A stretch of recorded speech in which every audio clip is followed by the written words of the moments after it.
Cuando uno escucha el Evangelio, la buena noticia de salvación, y uno acepta a Cristo como su Salvador, su Señor, le pide perdón por sus pecados y comienza a seguirle, nuestra vida comienza a experimentar un cambio radical. Y si no tenemos ese cambio es porque no hemos recibido a Cristo genuinamente en el corazón. A veces lo hacemos sin darnos cuenta, de labios, pero cuando lo recibimos de corazón, en ese momento de recibir a Cristo, el Espíritu Santo entra en nuestra vida. Y aunque eso todavía no es el bautismo en el Espíritu Santo, ya el Espíritu comienza a obrar y nos comienza a transformar. Y así la gente que nos conocía de antes, parientes, amigos, compañeros de trabajo, empiezan a notar cambios y nos dicen, te veo cambiado. Tal vez nosotros estábamos acostumbrados a decir malas palabras, a tener un comportamiento inadecuado, a tener un mal testimonio, una vida indecorosa, pero a partir de que experimentamos el nuevo nacimiento, cuando recibimos a Cristo, es un misterio que no lo entendemos, pero nuestra vida cambia radicalmente. Cambia, es un cambio que lo hace Dios. En ese momento recibimos la salvación de nuestra alma, la vida eterna. Y eso hay que cuidarlo mucho. Hay muchos lugares, muchas iglesias, especialmente las iglesias evangélicas no pentecostales, enseñan que cuando uno recibió la salvación, nunca más se puede perder la salvación. Vivas como vivas, hagas lo que hagas, peques o no peques, vos sos salvo, para siempre salvo. Yo ya les enseñé que esta es una doctrina errónea, que comenzó en el siglo XVI, cuando uno de los reformadores protestantes, Juan Calvino, empezó a proponer realmente herejías teológicas, y eso se dispersó por el mundo, y prácticamente todas las iglesias no pentecostales creen en muchos puntos que nosotros los pentecostales no compartimos, porque la Biblia no enseña eso.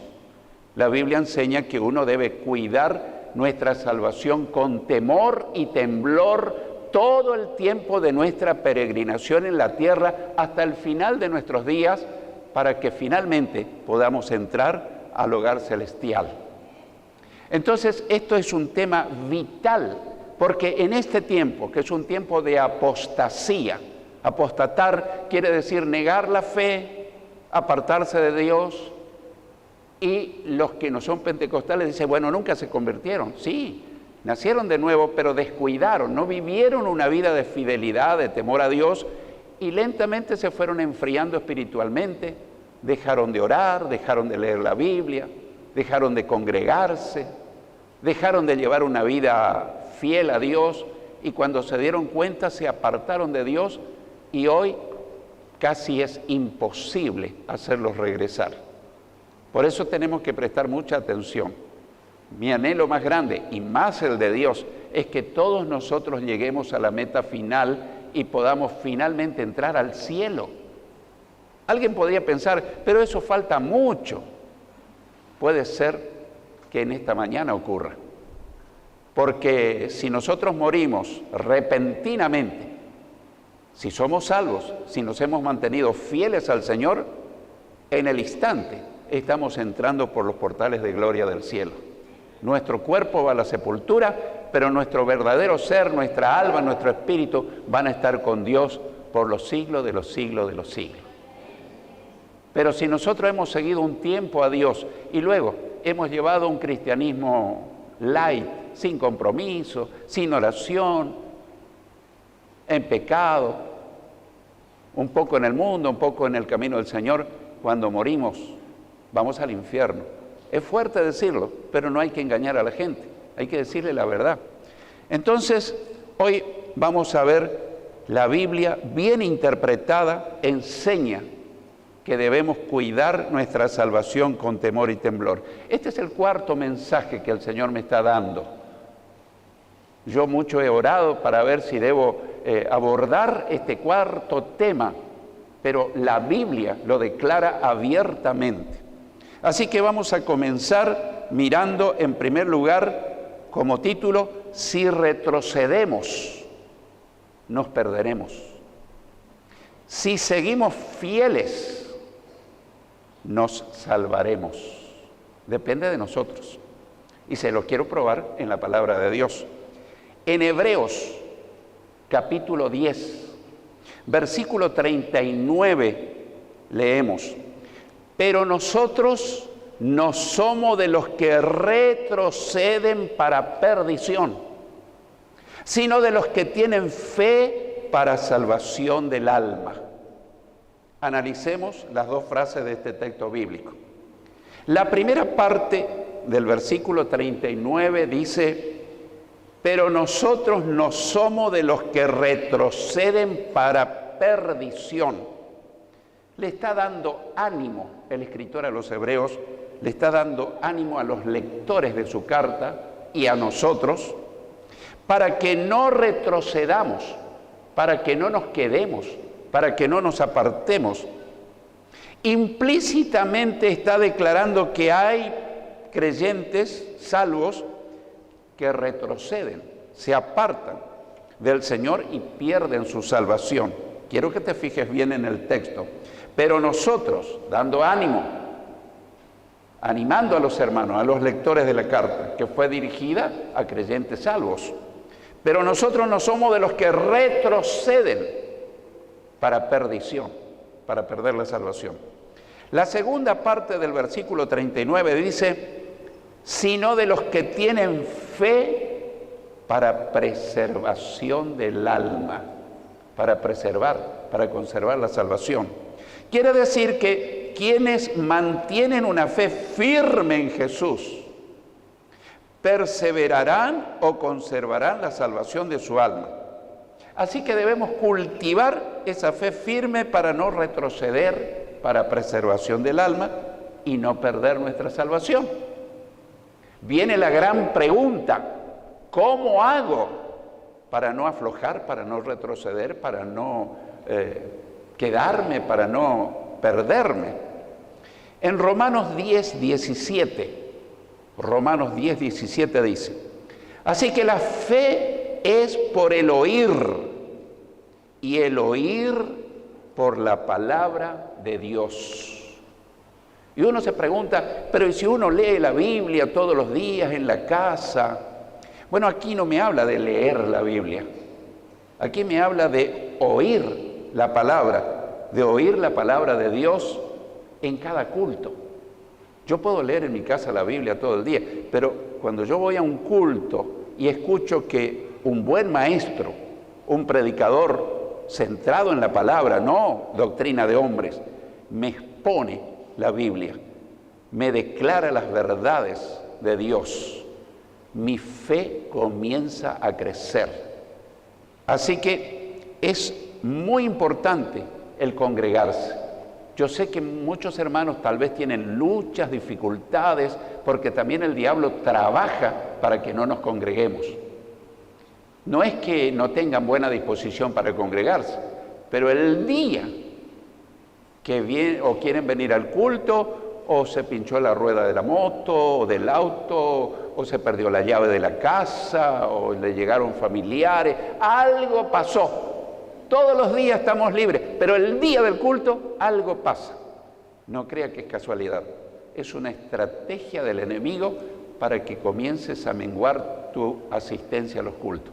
Porque sabe Dios que en cada culto tu fe, al escuchar la palabra de Dios bien expuesta, tu fe va a empezar a crecer. Y eso te va a ayudar a mantenerte firme y fiel en el camino del Señor para llegar al final de nuestra carrera en la tierra.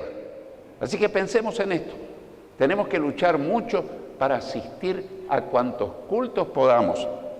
También en Hebreos 12:2 leemos: puesto los ojos en Jesús, el autor y consumador de la fe.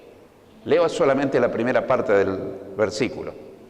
Hay preciosos hermanos que caminaban fiel con el Señor, Pero el diablo es un estratega y le empezó a mostrar a algunos hermanos que no se estaban conduciendo bien. Y le miró a este, le miró a este, le miró al otro. En verdad, la mayoría de los hermanos son buenos hermanos, son fieles creyentes. Pero el diablo no le va a mostrar a los otros, a los fieles, a los santos, a los que perseveran. Le va a decir, mira fulano lo que hizo, mira su testimonio, mira qué pasó con él. Y entonces uno comienza a mirar al costado y se comienza a desanimar y uno comienza a decir, pero si el hermano en el cual yo confiaba tanto se apartó, ¿qué me queda a mí? Y si ese que se apartó fue un líder, más que más me afecta. Y si fue un pastor que cayó en pecado, se apartó, oh, me voy de la iglesia, dejo el camino del Señor. Yo quiero decirte, querido, algo. A vos no te llamó ni un hermano de la iglesia, ni te llamó un líder de la iglesia, ni un pastor de la iglesia. A vos te llamó el pastor de los pastores, el Señor Jesucristo.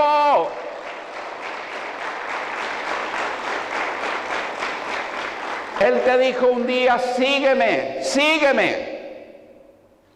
Y había alguien, un presidente que decía, síganme, que no los voy a defraudar. Pero después defraudaba a muchos. Pero yo te quiero asegurar, en los tantos años de seguir a Cristo, Cristo no te va a defraudar jamás. Él es fiel, Él es confiable. Así que yo te quiero animar, no mires a los costados, no mires a los pocos malos ejemplos que hay. No los mires. Vos mirá a Cristo y seguís, puesto los ojos en Jesús. Obviamente, estamos hablando espiritualmente, porque yo una vez en la consejería le decía a una persona, tenés que poner los ojos en Jesús. Sí, pastor, yo todas las noches tengo sobre la cabecera de mi cama una imagen de Jesús y yo lo miro para después dormir tranquilo. Bueno, lo decía inocentemente. Por empezar, la imagen de Jesús nadie sabe cómo fue, es una creación de los artistas, porque no tenemos una foto.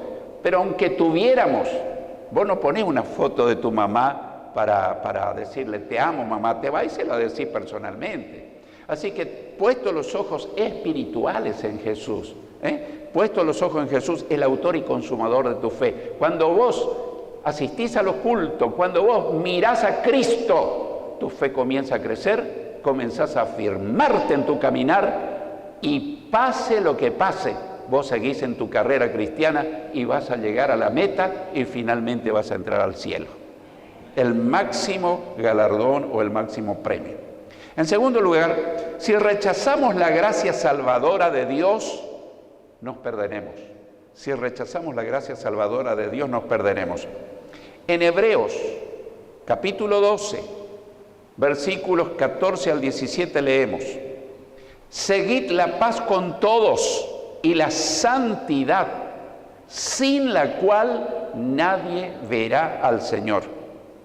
Mirad bien, no sea que alguno deje de alcanzar la gracia de Dios, que brotando alguna raíz de amargura os estorbe y por ella muchos sean contaminados. No sea que haya algún fornicario o profano como Esaú, que por una sola comida vendió su primogenitura.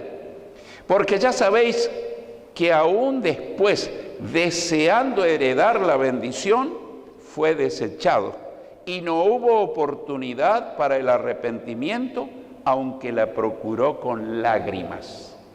Vamos a examinar este pasaje. El versículo 14 de este pasaje dice: seguid la paz con todos y la santidad, sin la cual nadie verá a Dios. Quizás alguna vez tuviste algún contratiempo, alguna confrontación, alguna discordia con alguien. ¿Quién no lo tuvo? A veces yo la provoqué, a veces yo soy inocente y el otro provocó esa confrontación. Acá dice, seguid la paz con todos. Nosotros tenemos que procurar estar en paz con todos. Muchos hermanos me han dicho: pastor, yo he procurado estar en paz con mi familia, o mi amigo, mi madre, mi padre, mi hermano, pero no quieren saber nada. Ese ya es un problema de la otra persona con Dios. pero nuestro deber es intentar estar en paz con la otra. Si tenemos discordia, problemas, vamos, le decimos, mira, si me equivoqué, si te equivocaste, vamos a reconciliarnos, yo quiero estar en paz contigo. Si la otra persona te dice, bien, vamos a reiniciar nuestra amistad, nuestra buena relación, gloria a Dios.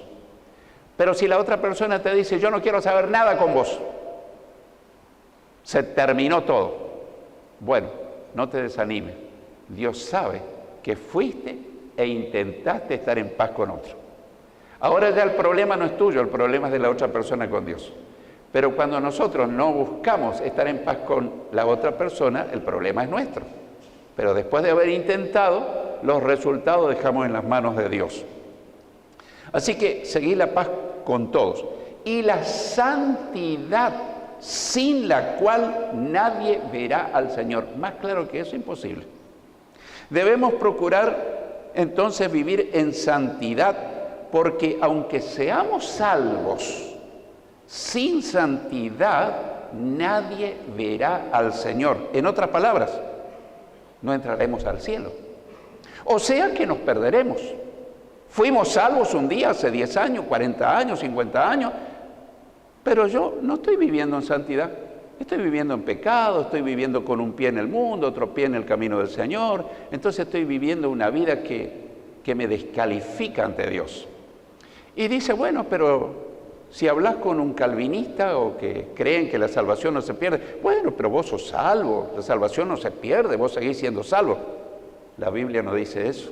La Biblia dice, sin santidad nadie verá al Señor, por más que hayamos sido salvos. ¿Por qué? Porque esas son las condiciones que Dios pide. Así que vamos a examinar también la primera parte del versículo 15, siempre dentro de este pasaje, la primera parte del 15.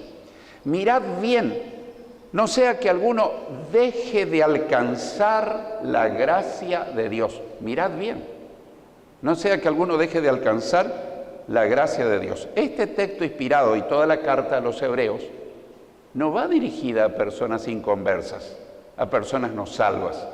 Toda la carta fue inspirada para creyentes salvos. Y dice que nosotros tenemos que mirar bien cómo andamos, cómo vivimos. Hebreos está hablando a creyentes salvos. O sea que los que creen que la salvación no se pierde dicen, bueno, este texto está hablando a los inconversos.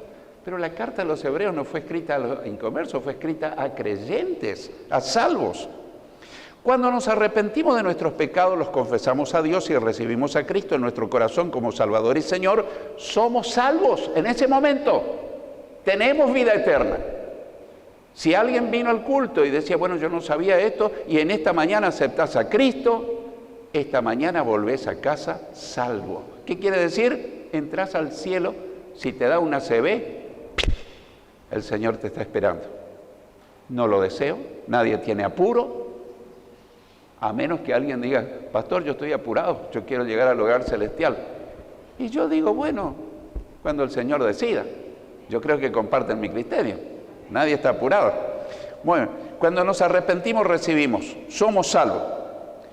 Escucha bien, seguimos siendo salvos siempre y cuando sigamos siendo fieles al Señor y no nos apartemos de Él.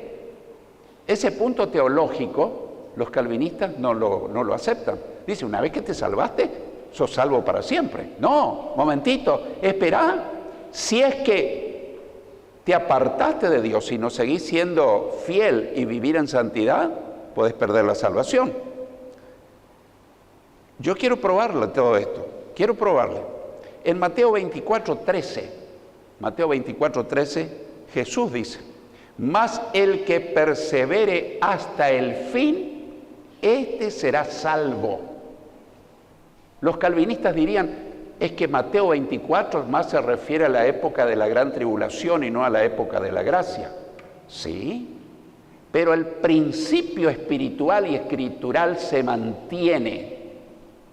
Si en la época de la gran tribulación hay que perseverar fiel hasta el fin para ser salvo, en la época de la gracia también. Y le voy a poner un ejemplo.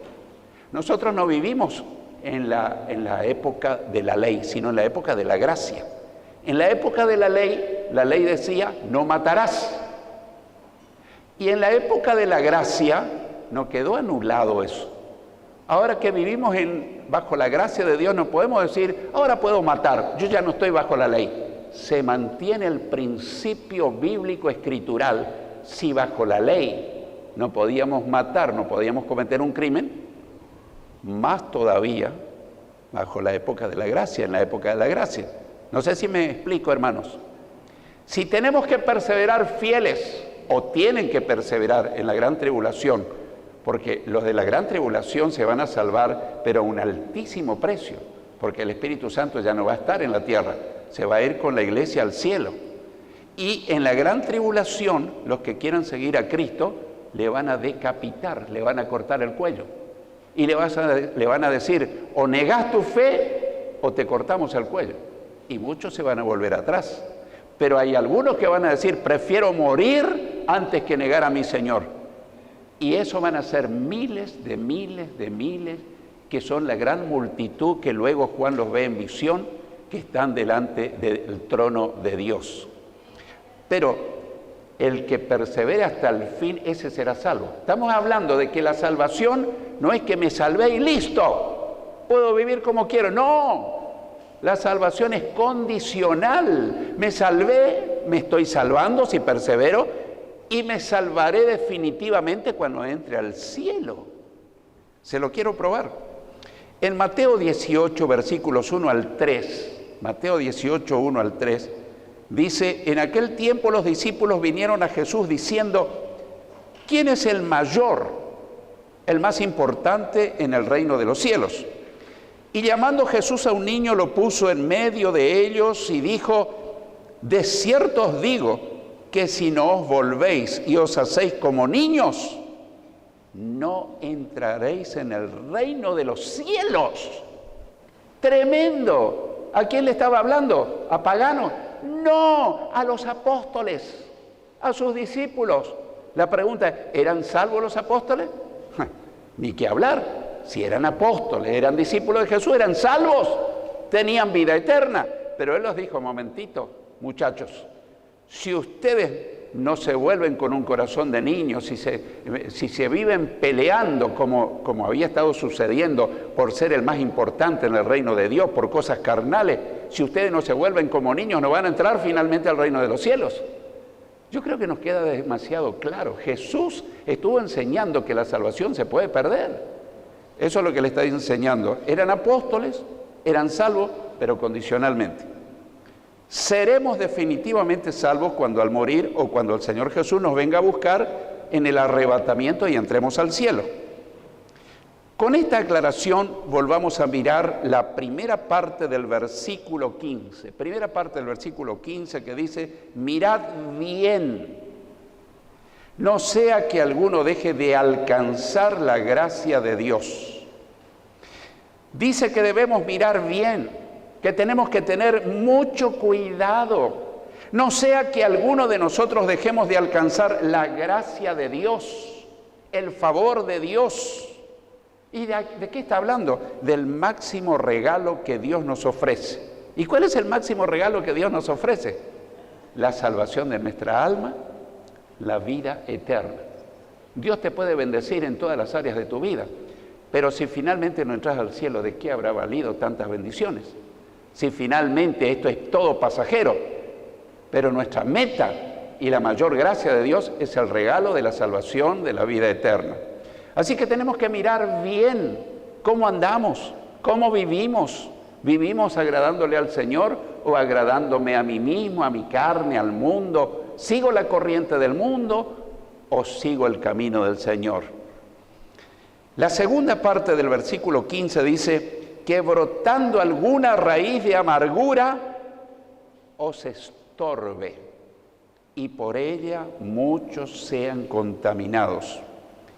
En nuestro caminar cristiano siempre corremos el peligro que brote en nuestro corazón alguna raíz de amargura y que esto sea un estorbo para seguir a Cristo. Hermanos, muchas personas me dicen, no voy más a la iglesia, ¿Por qué? Porque tuve problemas con mi nuera, porque tuve problemas con mi yerno, porque con mi hijo, porque mi hijo se puso de novio con una chica que a mí no me gusta. Y yo le digo, ¿qué tiene que ver eso con seguir a Cristo?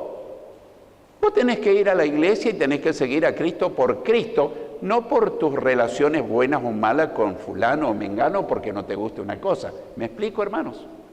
Entonces, estamos confundiendo los tantos o esas personas. Y eso produce amargura en la persona. Y esas personas comienzan a faltar, no se congregan y comienzan a enfriarse y corren el peligro de perderse. Esa raíz de amargura puede contaminar a muchos, porque el que tiene raíz de amargura empieza a contaminar con esa actitud a los que están cerca de esa persona. Y sea un impedimento para que otros sigan a Cristo. Imagínate una madre amargada, empieza a hablar mal de la iglesia, de los jóvenes, del líder, de fulano, y tienen otros miembros de la familia, nuevitos, débiles en la fe, y dicen, bueno, si mamá dice eso, yo tampoco voy a la iglesia, yo tampoco voy a seguir a Cristo. Y estamos siendo una piedra de tropiezo para los demás. Muchos jóvenes me cuentan que no vienen a la iglesia porque en el almuerzo, en la casa, en algún momento se hablaba de fulano, mal por supuesto, del pastor, de la líder, del ministerio. Y entonces ellos crecieron escuchando esos rumores. Y cuando fueron grandes, no, que voy a ir a esa iglesia, si hay tantos defectos, si hay tantos problemas. ¿Y de dónde te enteraste? Y mis padres charlaban eso frente a nosotros mientras comíamos. Y estamos siendo piedra, o podemos estar siendo piedra de tropiezo para los débiles. En una familia, en un ministerio, en una iglesia, alguien que se esté apartando del Señor, porque no se aparta de hoy para mañana, sino que progresivamente, despacito. Y vos te podés dar cuenta cuando empezás a menguar tu asistencia a los cultos, empezás a menguar tu vida de oración, empezás a menguar tu fidelidad a Dios, la lectura de su palabra, es porque te estás apartando del Señor. Si alguien se está apartando del Señor o que ya se haya apartado, es un tropiezo para los débiles en la fe y que también se pueden apartar de Dios. En Lucas 17, versículos 1 y 2, dijo Jesús a sus discípulos, imposible es que no vengan tropiezos, mas ay de aquel por quien vienen. Mejor le fuera que se le atase al cuello una piedra de molino y se le arrojase al mar que hacer tropezar a uno de estos pequeñitos. Se refiere a los niños o a personas adultas que son niños espirituales. El versículo 16 dice, siempre dentro del pasaje básico de Hebreos 12, no sea que haya algún fornicario sexual o espiritual, porque uno puede caer en fornicación sexual o fornicación espiritual. ¿Cuándo uno es un fornicario espiritual? Cuando empiezo a amar los pecados, las cosas del mundo, las cosas que no son de Dios. Yo estoy cometiendo una fornicación espiritual. Dice, no sea que haya algún fornicario o profano que no es santo. Profano quiere decir que no es consagrado. Puede ser, en toda iglesia lo hay, en toda familia lo hay. La segunda parte del versículo 16 dice, como Esaú, que por una sola comida vendió su primogenitura. ¿Qué era la primogenitura? Era el gran privilegio de ser el primer hijo en una familia en Israel. Y ese hijo era considerado propiedad de Dios, en primer lugar. En segundo lugar, el primogénito tenía derecho a una doble herencia. Si a mis hermanos le tocaban 1 millón cada uno, hipotéticamente, y si yo soy el primogénito, a mí me tocaba 2 millones. Esaú era el primogénito, era el primer hijo, era un privilegio que Dios le estaba dando y se consideraba realmente una bendición. Pero ¿qué pasó? Un día volvió Esaú del campo con hambre, y le pidió comida a su hermano Jacob. Jacob ni lento ni perezoso, le dijo, sí, yo te voy a dar mi comida, mi guisado. Ustedes conocen la historia, pienso, la mayoría. Pero tenés que cambiarme o venderme por tu primogenitura. ¡Ja! ¡Qué comerciante era Jacob!, ¿no? Nada menos. Y el otro no lo pensó dos veces. Listo, te doy mi primogenitura, mi derecho, y dame tu guisado. Comió, satisfizo su hambre, pero vendió una tremenda y gran bendición de Dios.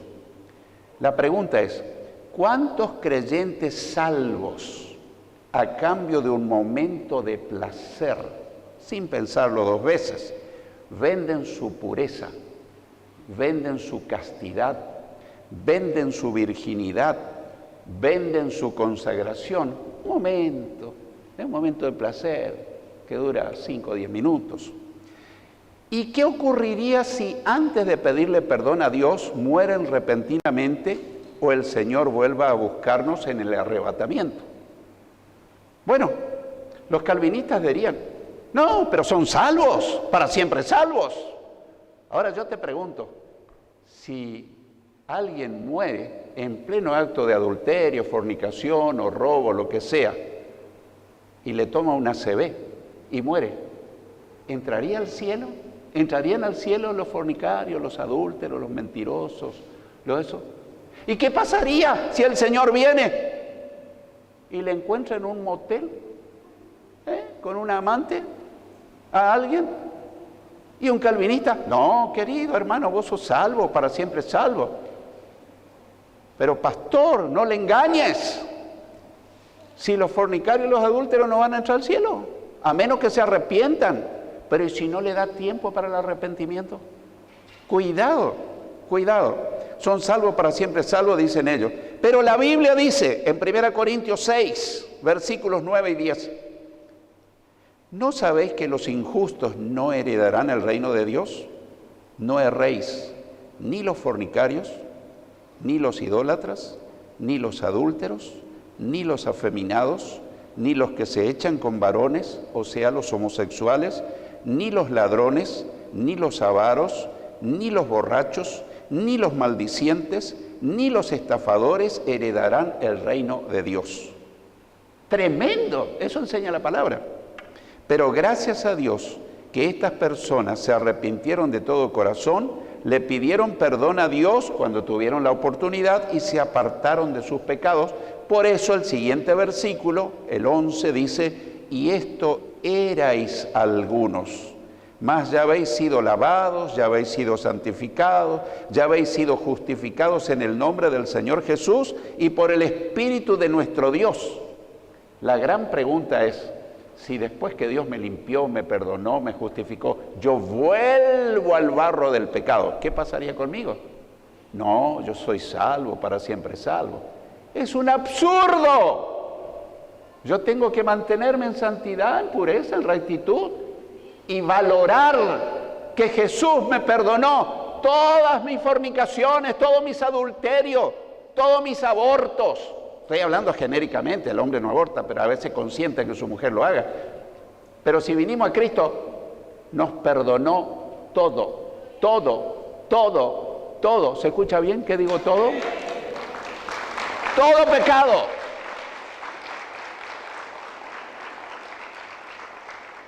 Yo te pregunto, si después de lavar tu ropa, de ponerle un quitamancha y las ropas claras salieron blanquísimas, vos te vas intencionalmente a decir, qué hermosa esta sábana blanca, esta ropa blanca, el guardapolvo de mi hijo, lo voy a tirar en el barro. Total, ya fue emblanquecido. ¿Qué pasará si lo tiras en el barro? Se vuelve a ensuciar. ¿Me explico? Estoy poniendo ejemplos casi infantiles, pero para rebatir ese error teológico de salvo para siempre salvo. Así que fuimos justificados, salvados, limpiados, pero tenemos que conservar eso. Jesús le dijo a la mujer adúltera, ni yo te condeno, vete y no peques más. Pero ¿qué pasaría si ella seguía pecando, seguía pecando? Bueno, Jesús le dijo, yo no te condené, pero si vos seguís en el pecado, Yo soy misericordioso, pero no juegues con mi gracia.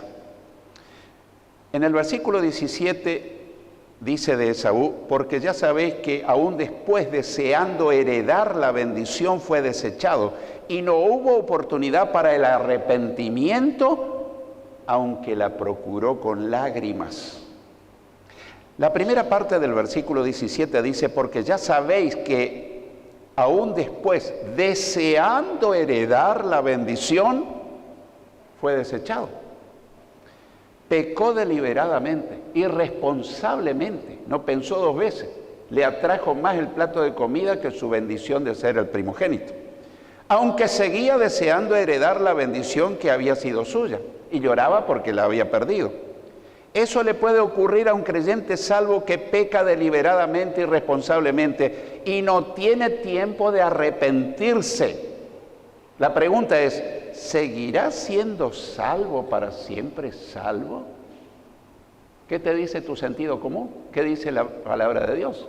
No, si fuiste salvo, pero volviste al barro del pecado, la perdiste, a menos que te reconcilies. Pero tendrás tiempo de reconciliarte.